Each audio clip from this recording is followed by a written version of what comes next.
오늘 이 말씀은 다른 복음서에는 안 나옵니다. 이 누가복음에만 나오는 주님의 비유입니다. 그런데 정경 말고 외경에는 이와 비슷한 얘기가 나옵니다. 잘 아시는 대로 신구약 성경에는 다 외경이 있습니다. 외경이 뭡니까? 정통성과 권위에 있어서 하나님의 말씀, 하나님의 계시로 공인받지 못하고 캐논, 정경에 들지 못한, 그래서 구약 39권, 신약 27권에서 배제된 문서들, 그걸 외경 혹은 위경이라고 합니다. 정경은 지금 우리가 가지고 있는 이 66권밖에 없지만 외경은 66권 외에도 많습니다. 구약 성경에 관한 외경도 많고 위경도 많고 신약 성경에 관한 위경이나 외경이 많습니다. 구약의 외경 가운데 유명한 에녹서라는 게 있습니다. 에녹이라고 하는 이름이 붙은 문건이 3건이기 때문에 에녹 1서, 에녹 2서, 에녹 3서라고 합니다. 그런데 그 에녹 1서 97장 8절 이하를 보면 이런 얘기가 나옵니다. 내가 큰 부자가 되었고 원하는 것을 다 가졌으니 이제 내가 계획한 것을 모두 시행하리라. 이는 내가 은을 얻었고 곳간에 물건을 가득 채웠으며 내 집의 일꾼들이 물처럼 많음이라 하고 말하는 자에게 저주가 있을지라. 그 인생이 물처럼 흘러갈 것이며 그 재물이 그의 곁에 머물지 않을 것이며 그는 곧 자취도 없이 사라지리라. 이게 구약의 외경인 에녹 1서에 나오는 얘기입니다.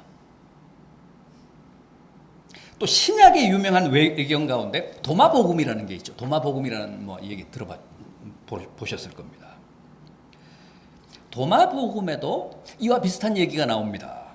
도마복음 63장입니다. 예수께서 말씀하셨다. 많은 토지를 가진 한 부자가 있었다. 어느 날 그가 마음속으로 생각하기를 내가 저 많은 밭에 씨를 뿌리고 잘 가꾸고 추수하여 내 곳간마다 곡식을 가득 채워 부족함이 없게 하리라. 그러나 그날 밤 그는 죽고 말았다. 귀 있는 자들은 들을지어다. 이게 이제 도마복음 63장에 나오는 얘기입니다. 그러니까 에녹 1서도 도마복음도 다 이 누가복음의 내용보다 훨씬 더 간결합니다만은 전달하려고 하는 메시지는 비슷합니다.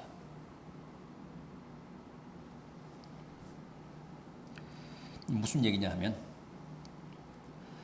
이 마태, 마가, 누가, 요한 이 4권의 복음서 가운데서 오늘 본문이 누가복음에만 나오는 얘기지만은 외경에서 보듯이 구약시대나 신약시대를 지배하던 성경의 보편적인 사상이었다는 거죠. 좋습니다. 오늘 본문을 한번 좀 더 자세히 보죠. 한 부자가 있었습니다. 그해 농사가 아주 풍작을 이루어서 행복한 고민에 빠졌습니다. 수확한 곡식이 너무 많다가 보니까 어디에 다 쌓아둘 데가 없었던 겁니다. 그래서 어떻게 했습니까?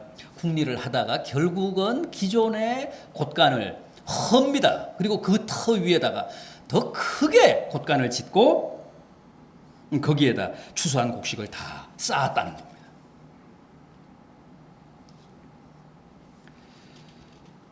그리고는 흐뭇해서 부자가 즐거운 독백을 합니다. 내 영혼아, 여러 해 쓸 많은 물건을 쌓아두었으니 이제 평안히 쉬고 먹고 마시고 즐기자. 이제 많은 물건을, 많은 곡식을 큰 곳간에다가 잔뜩 쌓아놨으니까 할 일이 있다면 이 부자의 독백처럼 그저 평안히 쉬고 먹고 마시고 즐기는 일뿐입니다. 그런데 부자가 이렇게 달콤한 환상에 젖어 있을 때 갑자기 이게 웬 청천하늘의 날벼락입니까? 느닷없이 하나님이 그 부자의 죽음을 선고합니다. 뭐라고 하셨습니까? 어리석은 자여, 오늘 밤에 네 영혼을 도로 찾으리니. 그러면 네가 준비한 이 모든 것이 누구의 것이 되겠느냐?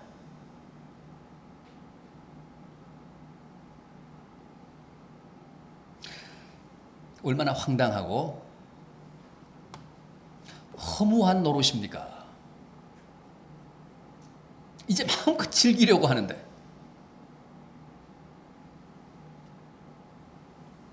느닷없이 하나님이 죽음을 선고합니다. 그런데 여기서 우리가 주목해야 될 것이 하나님이 그 부자를 뭐라고 했죠?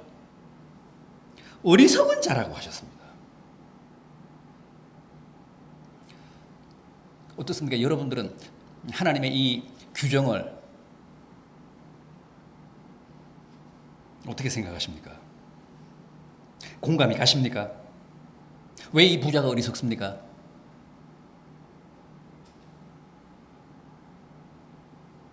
어리석기는커녕 저는 오히려 능력 있는 사람이고 성공한 사람이고 출세한 사람처럼 보입니다. 그렇지 않습니까? 아니 우리가 뭐 때문에 밤낮 없이 뛰는데요? 우리가 뭐 때문에 물불 안 가리고 온몸을 던지는데요? 다 이 부자처럼 되자는 거 아닙니까? 큰 곳간에 우리의 모든 소유를 잔뜩 쌓아두려고 우리가 날마다 열심히 뛰는 거 아닙니까?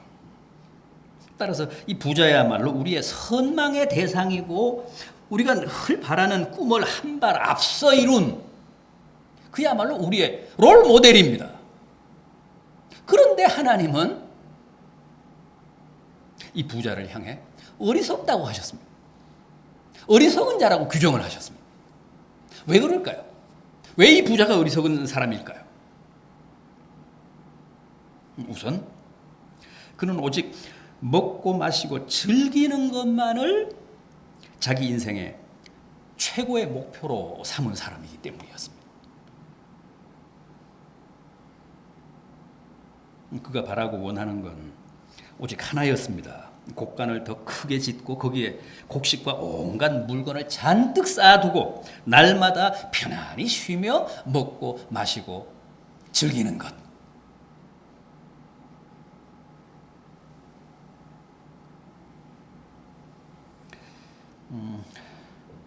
제가 소개해드린 18절 보십시오. 오늘 본문 18절. 내가 이렇게 하리라. 내 곡간을 헐고 더 크게 짓고 내 모든 곡식과 물건을 거기 쌓아두리라. 그리고 19절입니다.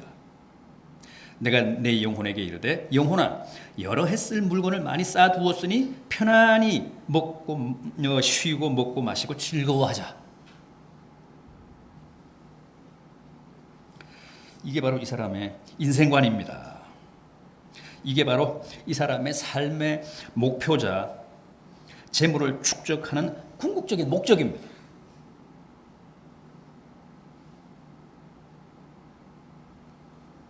잘 먹고 잘 살자는 거죠.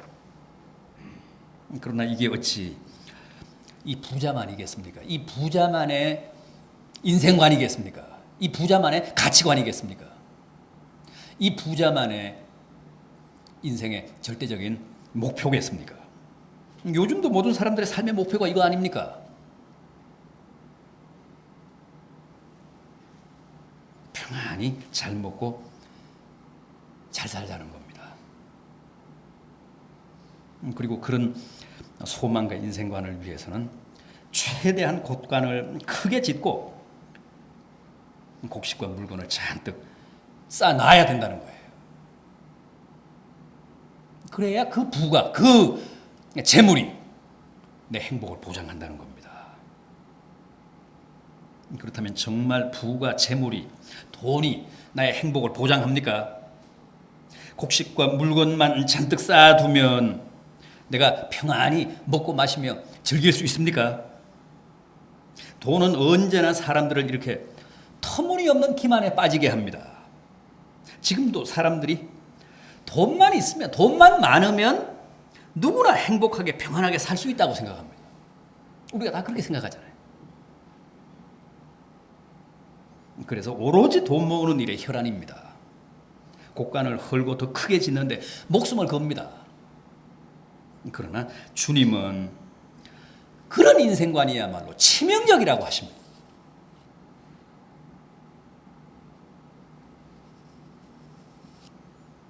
오늘 본문의 부자가 곡간 가득 쌓인 곡식을 바라보며 흐뭇해서 내 영혼아 이제 준비는 다 끝났다. 평안히 쉬고 먹고 마시고 즐기자 하며 독백할 때 하나님이 뭐라고 하셨어요? 어리석은 자여 오늘 밤에 네 영혼을 도로 찾으리니 그러면 너가 준비한 저 모든 것이 누구의 것이 되겠느냐?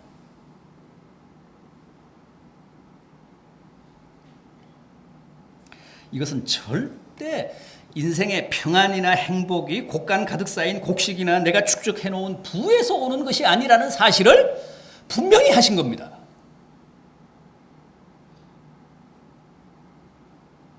그럼에도 불구하고 이 부자는 그 사실을 몰랐기 때문에 미련하고 어리석었다는 거죠. 오로지 물건이나 곡식만 가득 쌓아놓으면 행복이 보장될 줄 알았습니다. 그런데 자기가 곡간을 크게 짓고 잔뜩 쌓아놓은 물건을 하나도 써보지 못하고 그날 저녁에 죽었습니다.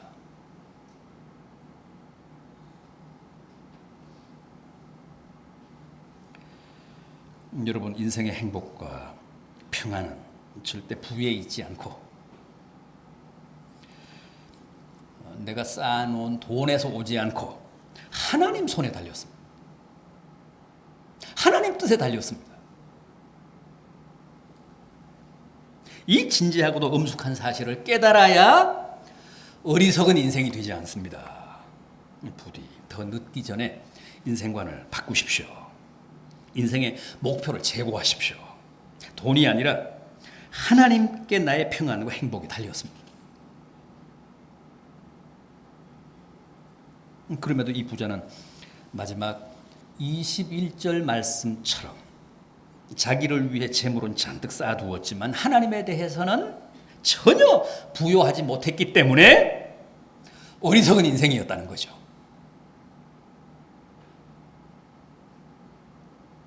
하나님에 대해 부요해야 합니다. 자신에 대해 부요한 사람은 어리석습니다.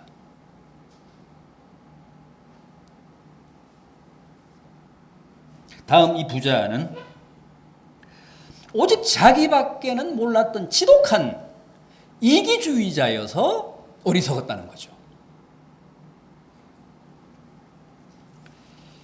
오늘 본문을 한번 가만히 보십시오.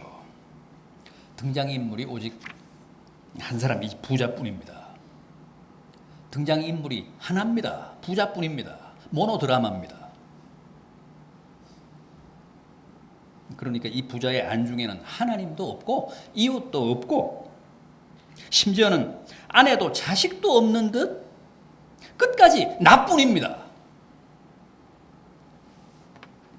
보십시오. 내 곡식, 내 곳간, 내 물건, 내 영혼.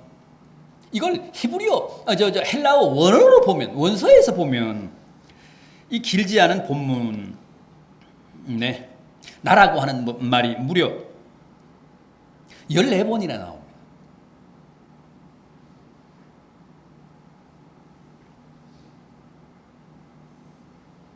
그래서 대화는 없고 끝까지 나만의 독백입니다.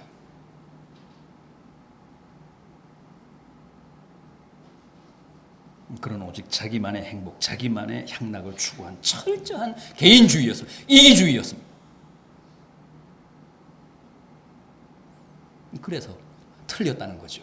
그래서 어리석은 인생이었다는 겁니다. 물론 이 부자가 남의 것을 부당하게 갈취했다거나 무슨 종들을 착취해서 부를 축적했다는 기록은 어디에도 없습니다. 그래서 악착같이 내가 벌어 내 돈으로 내가 즐기겠다는데 뭐가 잘못됐느냐 그렇게 항변할 수도 있습니다. 어떻습니까? 그게 맞습니까? 그렇지 않습니다. 그게 비록 정당한 부라고 해도 그것으로 절대 나 혼자만 즐길 수 있는 권리는 없다는 게 성경의 가르침입니다. 왜 그럴까요? 내가 정당하게 벌어서 축적한 부라고 해도 나만 즐겨서는 안 됩니다. 왜요? 우리가 내 것이라고 생각하는 나의 모든 소유가 실은 하나도 내 것이 아니기 때문에 그렇습니다. 성경은 이 세상에서 순수 내 것은 아무것도 없다고 합니다. 우리는 내 수중의 것이 다 내 것이라고 생각하지만 성경은 그렇지 않다고 합니다. 보십시오. 어리석은 자여, 오늘 밤에 네 영혼을 도로 찾으리니 그러면 네 예비한 것이 누구의 것이 되겠느냐? 내 영혼을 도로 찾는다. 이게 무슨 말씀입니까?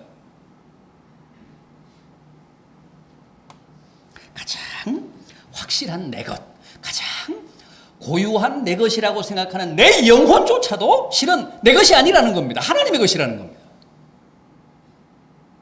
그래서 네 영혼을 도로 찾겠다 그러십니다.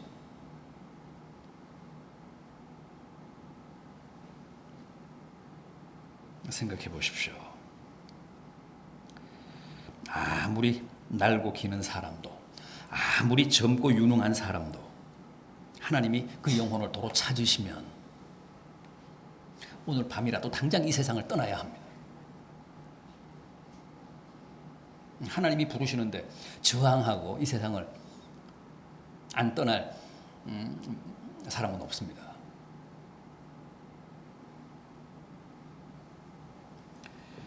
왜 그럴까요? 내 생명이 내 것이 아니고 하나님의 것이기 때문에.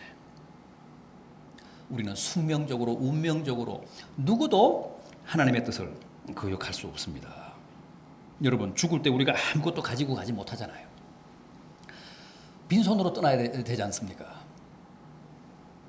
내 영혼, 내 생명뿐 아니라 자식도, 아내도, 남편도, 재산도, 돈도, 내가 사용하던 많은 집기도 다 두고 빈손으로 떠나야 합니다. 왜요? 내 것이 아니니까. 내 것이 아니기 때문에 그렇습니다. 사는 동안만 내가 빌려서 쓰고 하나님께 다 반환하고 빈손으로 가는 겁니다. 내 것이면 내가 챙겨가야죠.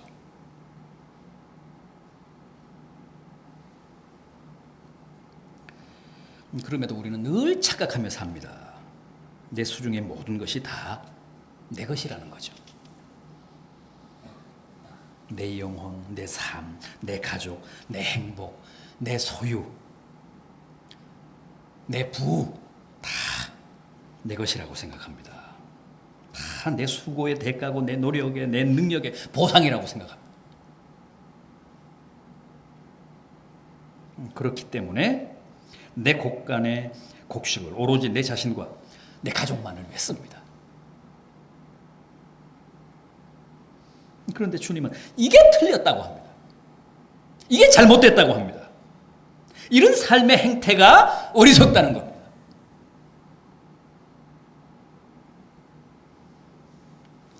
늘 말씀드립니다만 우리는 다 주인이 아닙니다. 우리는 주인의 부름을 받아 주인의 부를, 주인의 재산을 관리하는 청지기들입니다. 주인의 재산을 잘 관리하며 주인의 뜻에 따라 집행하는 종들입니다. 그래서 내 뜻대로 쓰면 안 됩니다. 오직 나만을 위해 집행하면 안 됩니다.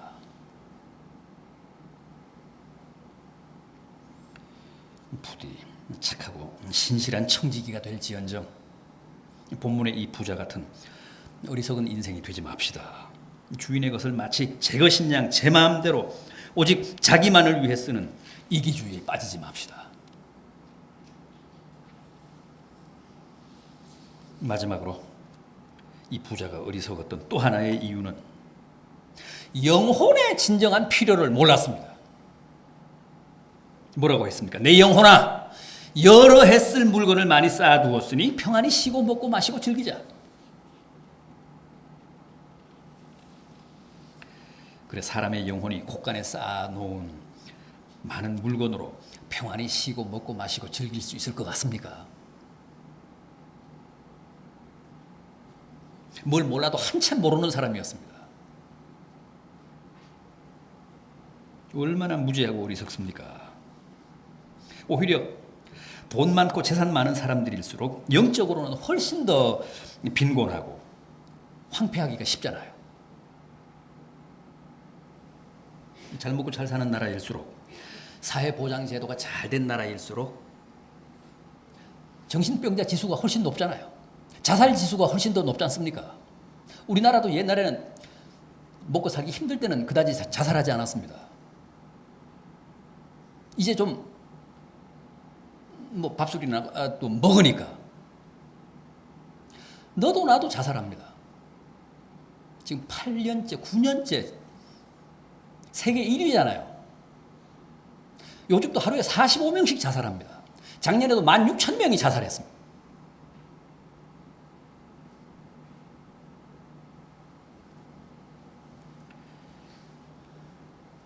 주님이 라오디게아 교회를 향해 뭐라고 하셨죠?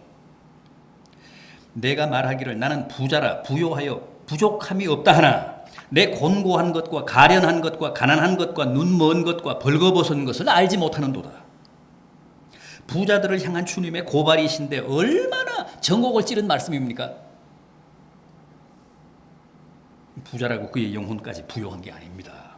오히려 주님 눈에는 그들이 훨씬 더 가난하게 보였습니다. 훨씬 더 눈멀고 곤고하고 가련하고 벌거벗은 모습으로 보였습니다.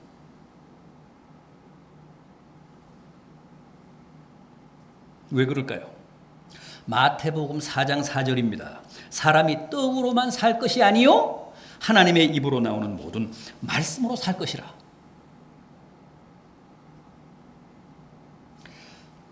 영혼은 떡으로 안 됩니다. 하나님의 말씀이 공급돼야 합니다. 육신은 떡을 먹으면 되죠. 영혼은 안 됩니다. 그래서 내 영혼아, 저 곳간에 잔뜩 물건을 쌓아두었으니 이제 평안히 먹고 마시고 쉬고 즐기자.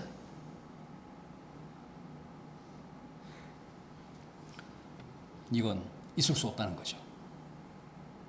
잘못됐다는 거.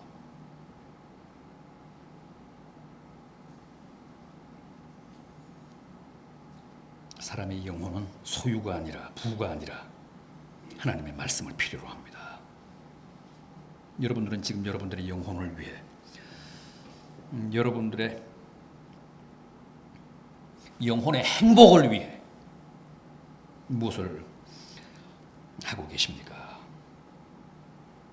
혹 이 부자처럼 곳간에 쌓아둔 소유로 영혼의 필요를 대신하고 계시지는 않습니까? 어림도 없습니다. 말씀이 있어야 합니다. 지금도 수많은 영혼들이 말씀이 빈곤해서 시들어가고 있습니다. 부디 어리석은 부자처럼 착각하지 마시고 재물보다는 오히려 하나님의 은혜를 구하시고 주님의 말씀을 구하십시오. 그게 내 영혼이 즐거워하며 평안히 쉴 수 있는 참된 비결입니다. 그래서 어리석은 부자가 아니라 모두가 지혜로운 인생들로 살아가시는 복된 성도들 되시기를 진심으로 기원합니다.